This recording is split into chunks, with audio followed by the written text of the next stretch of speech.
নবী সাল্লাল্লাহু আলাইহি ওয়াসাল্লাম জীবনের শেষের দিকের ঘটনা। তিনি মসজিদে বসে আছেন। কোন মসজিদ? মসজিদে নববী। কোন মসজিদ? নববী। এখন একজন ব্যক্তি আসলেন। এই ব্যক্তির গায়ের জামাটা অত্যন্ত সাদা ধবধবা, চুলগুলো কুচকুচে কালো, এবং তাকে দেখে মুসাফির মনে হচ্ছে না। খুব টিপটাপ পরিপাটি একজন মানুষ ঢুকলেন, সুদর্শন। এসে নবী সাল্লাল্লাহু আলাইহি ওয়াসাল্লামের হাঁটুর সাথে হাঁটু লাগিয়ে দিয়ে বসে পড়লেন। যেমন করে আমরা আত্তাহিয়াতু লিল্লাহি ওই সময় বসি তাশাহুদের সময়, এইভাবে বসে তার দুই হাত নবী সাল্লাল্লাহু আলাইহি ওয়াসাল্লামের উরুর উপর রাখলেন। রেখে বলছেন, চারটা প্রশ্ন করছেন। কয়টা প্রশ্ন? প্রথম প্রশ্নই করছেন, ইয়া মুহাম্মদ, বলেন সাল্লাল্লাহু আলাইহি ওয়াসাল্লাম, আখবিরনি আনিল ইসলাম, হে নবী আমাকে ইসলাম সম্পর্কে বলুন। তখন নবীজি বলছেন, ইসলাম হচ্ছে আন তাশহাদা আল্লা ইলাহা ইল্লাল্লাহ ওয়া আন্না মুহাম্মাদান আবদুহু ওয়া রাসূলুহু। ইসলামের প্রথম বিষয় হচ্ছে তুমি আল্লাহই বিশ্বাস করবে, সাক্ষ্য দিবে আল্লাহ ছাড়া কোনো মাবুদ নাই, এবং মুহাম্মদ সাল্লাল্লাহু আলাইহি সাল্লাম আল্লাহর বান্দা এবং রাসূল। এরপর ওয়া আন তুকিমাস সালাহ, এরপর তুমি সালাত কায়েম করবে 5 ওয়াক্ত। ওয়া তুতিয়াজ যাকাত, তুমি যাকাত প্রদান করবে।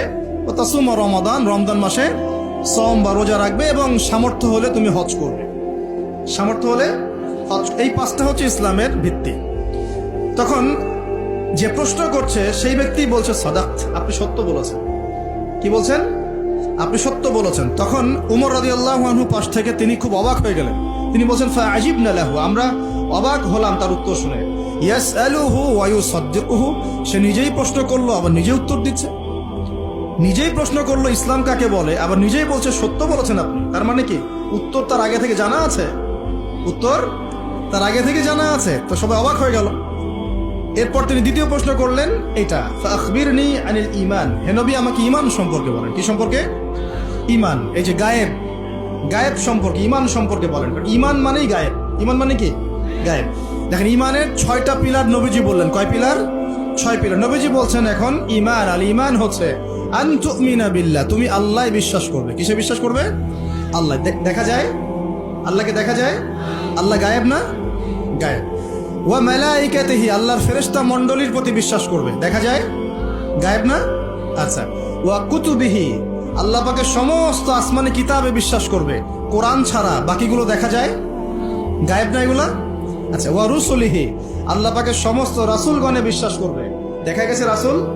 আমরা কি আমাদের নবীকেও দেখেছি? এগুলো গায়েব না? গায়েব। ওয়াল ইয়াউমিল আখির, পরকালে বিশ্বাস করবে। পরকাল মানে মৃত্যুর পরের জীবন থেকে জান্নাত জাহান্নাম পর্যন্ত দেখেছি আমরা কেউ?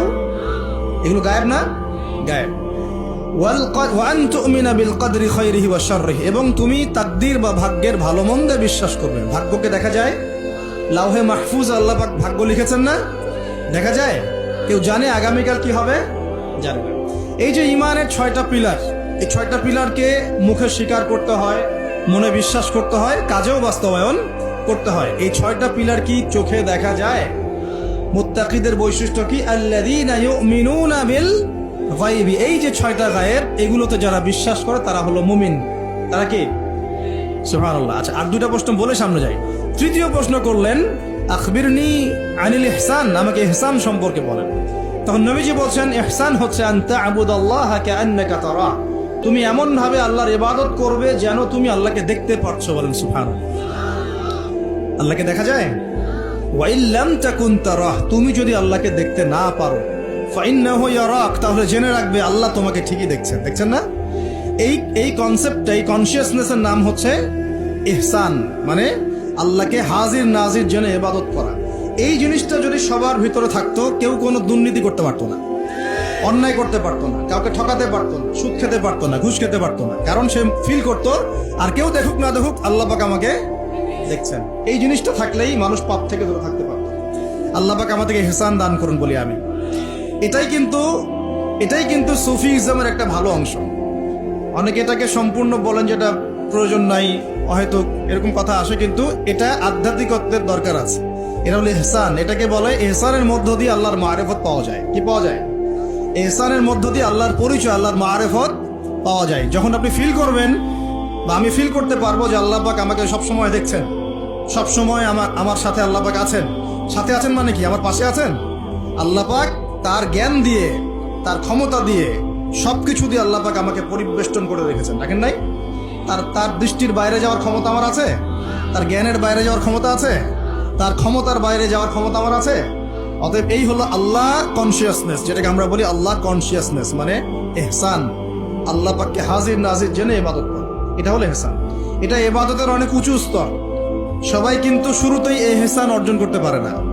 আমলের মধ্য দিয়ে, জিকিরের মধ্য দিয়ে, হ্যাঁ, তাহাজ্জুদের মধ্য দিয়ে, ভালো ভালো দান খয়রাত, দান সাদাকা, নামাজ, রোজা, হজ, যাকাত, বিভিন্ন আমলের মধ্য দিয়ে হৃদয় যখন পরিশুদ্ধ হয়, কলব যখন পরিশুদ্ধ হয়, আল্লাহ মানুষের সোহবত পায়, আস্তে আস্তে দেখবেন তার মধ্যে আল্লাহর মারিফত চলে আসে। একবারে কিন্তু আসে না, একবারে আসে। এবং জিকির, বেশি বেশি আল্লাহর জিকির করতে হয়। জিকিরেই কলব কি হয়? তাজা হয়, পরিচ্ছন্ন হয়। আর জিকিরের সবচেয়ে শ্রেষ্ঠ জিকির হচ্ছে সালাত। সবচেয়ে শ্রেষ্ঠ জিকির কি? এটাই বলে যিকরুল্লাহি আকবার, এটা হচ্ছে আল্লাহ পাকের সবচেয়ে বড় জিকির। তারপরে অন্যতম বড় জিকির হচ্ছে কোরআন তেলাওয়াত করা। কি করা? কোরআন তেলাওয়াত। এরপরে তো আমাদের তাসবিহ, তাহলিল, জিকির, আজকারগুলো আছেই। তো আসুন, চতুর্থ প্রশ্ন নবীজি করছেন, নবীজিকে করা হচ্ছে ফাখবিরনি আনিস সাআহ। কে প্রশ্ন করছে? ওই ব্যক্তি জিবরাইল আলাইহিস সালাম মানুষের রূপ ধরে এসে প্রশ্ন করছেন। আর বলে রাখি, সাহাবীদের সামনে, সবার সামনে এই একবার মাত্রই তিনি মানুষের রূপ ধরে এসেছেন। সবার সামনে, সবার সামনে পাবলিকলি, নবীর সামনে পাবলিকলি, সাহাবীদের সামনে এই একবার তিনি সবার সামনে মানুষের রূপ ধরে এসেছেন। এটাকে বলে হাদিসে জিবরিল। তখন চতুর্থ প্রশ্ন তিনি করছেন, ইয়া মুহাম্মদ আখবিরনি আনিস সাআহ, আমাকে কিয়ামত সম্পর্কে বলেন। কি সম্পর্কে? কিয়ামত। দেখেন, 4টা মৌলিক প্রশ্নের একটা কিয়ামত সম্পর্কে। তার মানে 25% প্রশ্ন কিয়ামত সম্পর্কে। বুঝতে পারছেন? 4টা মৌলিক প্রশ্নের একটা কিন্তু